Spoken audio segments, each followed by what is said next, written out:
Facebook en Estados Unidos, ¿no? Facebook Internacional, reconoció después de mucho tiempo, ¿no? Y muchos señalamientos, la influencia directa de empresas transnacionales, de organizaciones civiles, de dinero del Departamento de Estado de la Unión Americana en procesos internos de países latinoamericanos, o sea, particularmente Paraguay, Honduras, Venezuela, Bolivia y México. Así es, en México. O sea, esta idea de que en México no hay intervención extranjera y que, ¿no? y que se frena, es un movimiento orgánico, ¿no? Y que es la oposición, ¿no? Hay millones de personas que están en contra de López Obrador. O sea,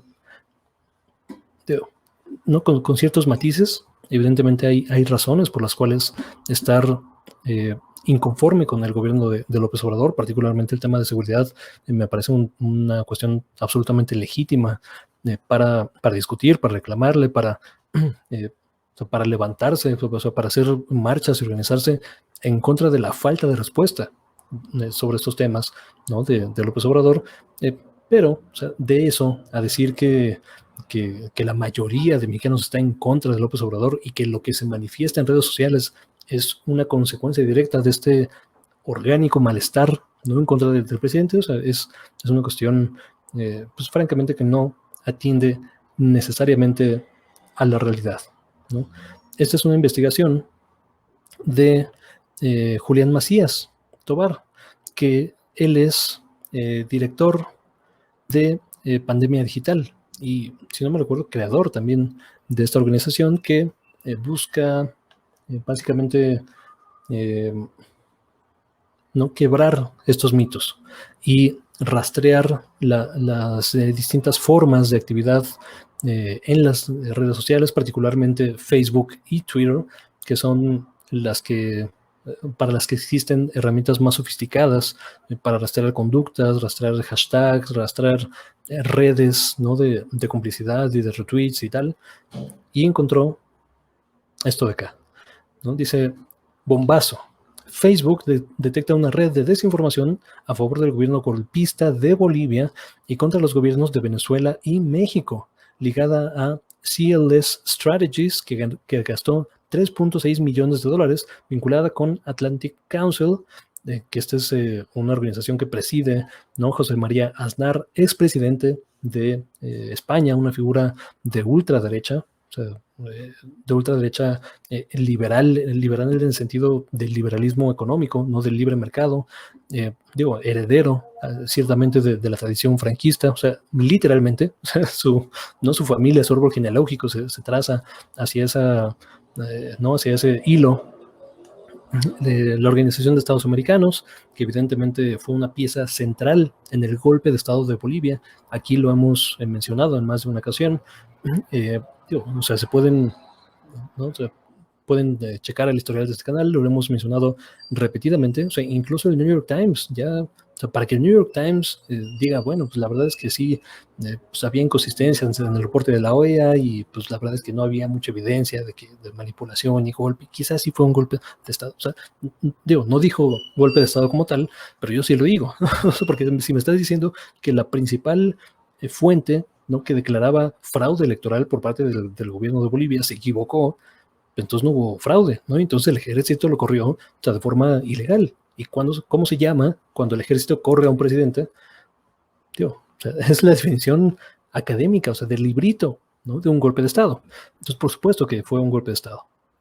También está involucrada USAID o USAID, que es esta organización del Departamento de Estado de la Unión Americana, que, o sea, esta es muy interesante porque se disfraza, o digamos, se llama a sí misma como una organización que promueve la cooperación internacional para el desarrollo, ¿no? La verdad es que lo es a medias, o quizá yo diría lo es una tercera parte, no por ahí. Aquí voy a abrir un paréntesis para un poco una historia personal, ¿no? Yo conozco personas que han trabajado en proyectos de USAID. Yo mismo trabajé en una consultoría de políticas públicas cuyo no principal financiador, pero sí un importante socio, ¿no? Era USAID.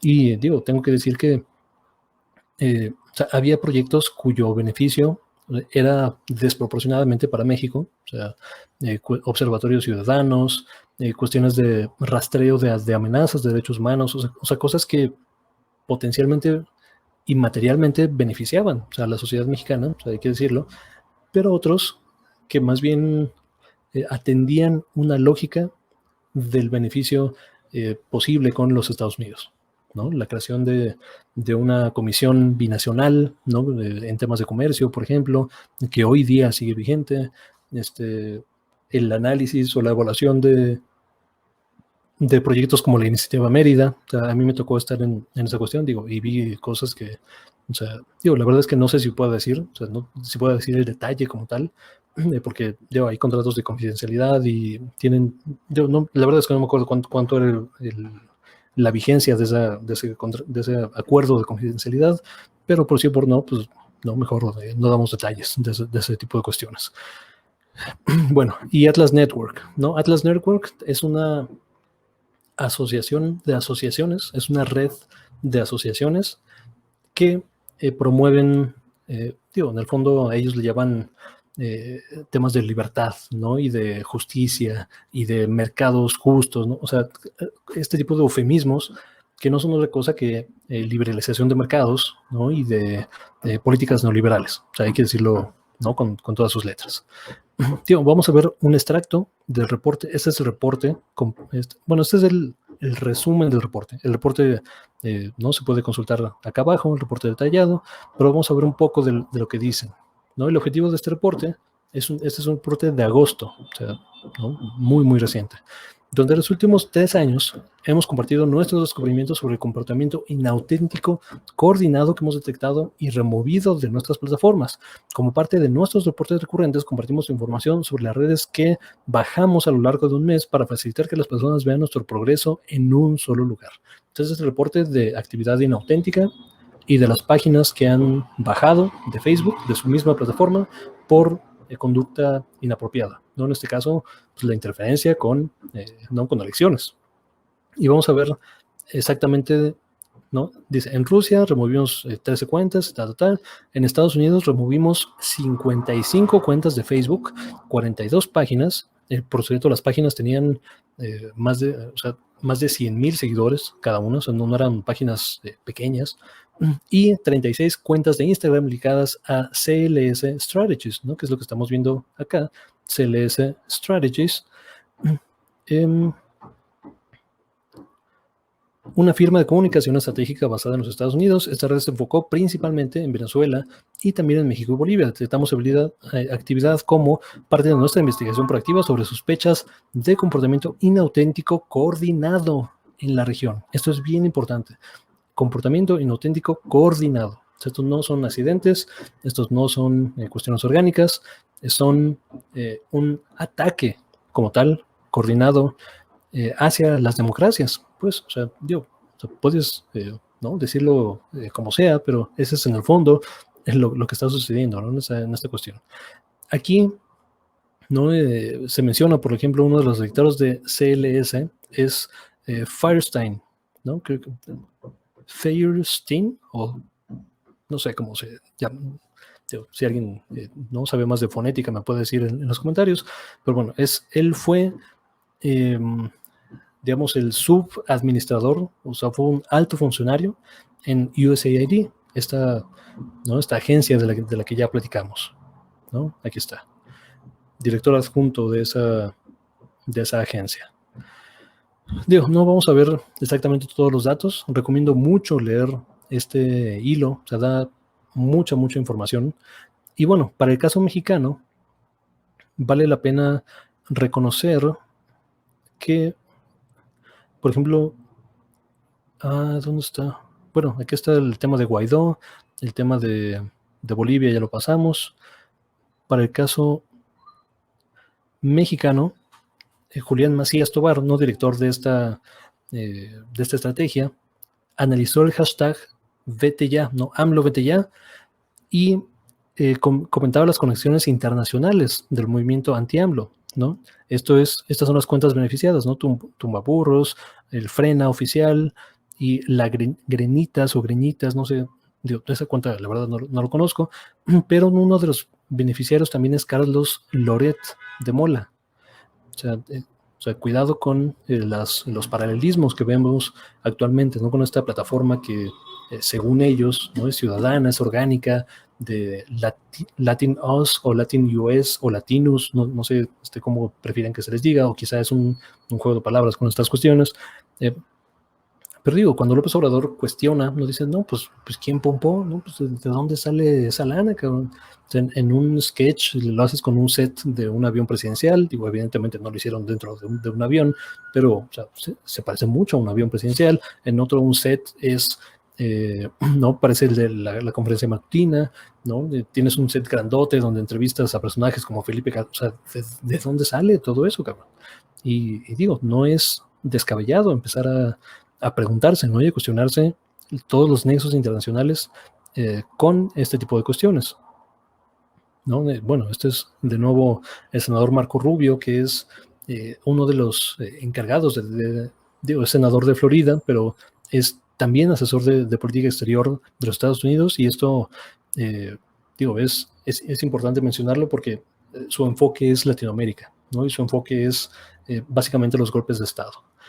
Así que, digo, de entrada, la noticia es: Facebook reconoce la interferencia internacional, o sea, ya hay evidencia como tal, o sea, ya había evidencia con estas investigaciones de Julián Macías, ¿no? Tobar, también hay investigaciones de organizaciones como Lo que Sigue, ¿no? Ahí así, ¿no? @ Lo que Sigue, por ejemplo, en Twitter, que es una iniciativa, si no me recuerdo, de BuzzFeed, que rastrea el apoyo orgánico o no en redes sociales. Y digo, hay que estar muy, muy atentos porque en Honduras, en Paraguay, en Bolivia, ya se dieron golpes de Estado. En Venezuela se intentó un golpe de Estado y fracasó. Con Juan Guaidó, ¿no? Y toda esta parafernalia que le hicieron y que nadie lo conocía y tal. Pero hay comportamientos muy, muy aberrantes. O sea, por ejemplo, se habla de que Janine Áñez, por ejemplo, pasó en un par de días, o sea, literalmente un par de días, de 2,000 seguidores en Facebook, digo en Twitter, a más de 150,000, ¿no? Otros individuos involucrados con el golpe de Estado, de 38 seguidores a más de 120,000. O sea, cuidado con ello. En México también se encontraron nexos con el gobierno de Peña Nieto, y es algo de lo que aparece en el caso de Lozoya. Digo, aquí lo mencionamos, ¿no? Un poco de pasada, porque o sea, esta empresa no parecía, digamos, importante, pero Lozoya dice y documenta que o sea, se firmó un contrato en 2011, o sea, la campaña de Peña Nieto, con esta empresa, ¿no? de desinformación, de campañas de desinformación, y digo, o sea, califica a esta operación como la operación Cóndor 2.0. O sea, de ese tamaño se está midiendo, ¿no? Se está reportando esta cuestión. Entonces, mucho cuidado, o sea, mucho cuidado con Facebook, mucho cuidado con Twitter. Ahora, ¿qué es lo que recomienda el mismo Julián Macías? Recomienda, digo, primero, ser muy conscientes de este tipo de campañas de desinformación, o sea, saber que existen y no empezar, no ser ingenuos al respecto. Número 2, recomienda no interactuar con estos hashtags y con estas cuestiones, porque además, o sea, con lo que están trabajando son con métodos sofisticados de comportamiento humano, o sea, algoritmos y empresas que se dedican a investigar, no, y a predecir el comportamiento humano, y por lo tanto publicar cuestiones que generen más interacciones, ¿no? Que generen más clics, que generen una emoción en la persona que los vea. Digo, por esto, por ejemplo, en México, la cuestión de los niños, ¿no? Y niñas con cáncer que no tenían medicinas y tal, o sea, se replicó, ¿no? Pero o sea, con muchísimo fervor, ¿no? Y con muchísimo ahínco, y no todos quienes replicaron esta cuestión fueron bots, evidentemente. O sea, los bots son los que empujan esta cuestión, pero o sea, no se vuelve tendencia hasta que interactúa con personas, ¿no? Y la gente se engancha y la gente empieza a compartir y tal. Entonces, el mejor método para hacer un bloqueo quizá mental o una... pues sí, digamos, saberlo de forma racional es estar consciente de que existen y al ver una noticia, o sea, lo primero es cuestionar, ¿no? Dices, a ver, ¿no? O sea, ¿quién lo está compartiendo? ¿Por qué lo está compartiendo? ¿Será verdad o no? O sea, pero no engancharse a la primera. O sea, eso es lo peor que se puede hacer ante estas campañas de desinformación. ¿Y qué se podría hacer, ¿no? Por parte de gobierno, por parte de la sociedad civil, es exigir mayor transparencia. O sea, porque solamente nos enteramos de esto porque Facebook tiene una iniciativa que por ahí cada mes publica algo de lo que borra, ¿no? Y hay que creerles y ojalá sea cierto. O sea, pero si no lo publica Facebook, pues no nos enteramos, cabrón. O sea, no nos enteramos de la evidencia como tal. O sea, porque ya están esas investigaciones, ¿no? De redes y tal, pero una fuente oficial o que el mismo Facebook reconozca que existen, eso no se habría dado. O sea, si no es por su voluntad. Entonces, no se puede depender de la voluntad de estos gigantes tecnológicos para mantener una democracia. O sea, simplemente no es algo viable, no es algo que valga la pena, no es algo sostenible. O sea, depender de la voluntad de actores extranjeros. Entonces, hay que regular. O sea, hay que regular en temas de transparencia. O sea, ¿sabes qué? O sea, cuando vas a empujar un hashtag de más de, no sé, 5,000 menciones, ¿no? Pues tienes que transparentar de dónde vino la campaña, ¿no? Y quizá hasta con nombre y apellido, ¿no? Porque después puedes no crear empresas fantasma, ¿no? Y no, pues la hizo la empresa chiquitita, libertad para todos y todas, ¿no? Pues sí, pero esa libertad está, ¿no?, comprada por otra más grande y otra más grande y tienes que estar rastreando. O sea, no. O sea, me tienes que decir la empresa o la asociación madre, ¿no? O la grandota, de dónde viene ese tipo de información. O sea, eso sería, se me ocurre que puede ser una cuestión efectiva en la que puedas ver un anuncio, ¿no? En Facebook o un hashtag y le des clic al hashtag y ahí está arriba, ¿no? Diga, este hashtag está patrocinado por, ¿no? Frena, ¿no? Por México Libre o por el Departamento de Estado de la Unión Americana. Digo, difícilmente llegarían hasta ese nivel de transparencia, pero se vale, ¿no? Se vale soñar y se vale poner propuestas en la mesa de política pública. El presidente López Obrador hoy habló en la conferencia matutina respecto a este tema y presentó el mismo reporte que les acabo de mostrar, el extracto de Facebook, donde dice que sí, esas campañas están operando en México y se comprometió, ¿no? Más, dice que ya aceptaron, o sea, tanto directivos de Facebook como de Twitter ya aceptaron, o sea, presentarse en el foro, ¿no? En la mañanera, pero vamos a ver hasta cuándo, vamos a ver, ¿no? O sea, qué dicen, o sea, porque, de nuevo, o sea, yo no estoy contento con que grandes empresas corporativas tengan el poder por sus intereses económicos, ya no por sus cojones, ¿no? Voluntad o lo que sea, o sea, por sus intereses económicos, porque les paguen para difundir desinformación, simplemente tengan la facultad de hacerlo, ¿no? De forma irrestricta. Entonces, no, o sea, tienen que ser regulados, tienen que ser transparentes y tienen que servir a la gente. Porque en el fondo, sí, o sea, son una empresa privada, pueden hacer lo que sea con su lana, con su... pues sí, cabrón. Pero si estás influyendo elecciones, o sea, cuidado con ello. O sea, mucho, mucho cuidado. Hasta aquí voy a dejar el tema. O sea, no olviden comentar, no siempre estamos atentos a lo que nos digan, y nos vemos hasta la próxima. Muchas gracias por comentar, compartir y toda la cuestión.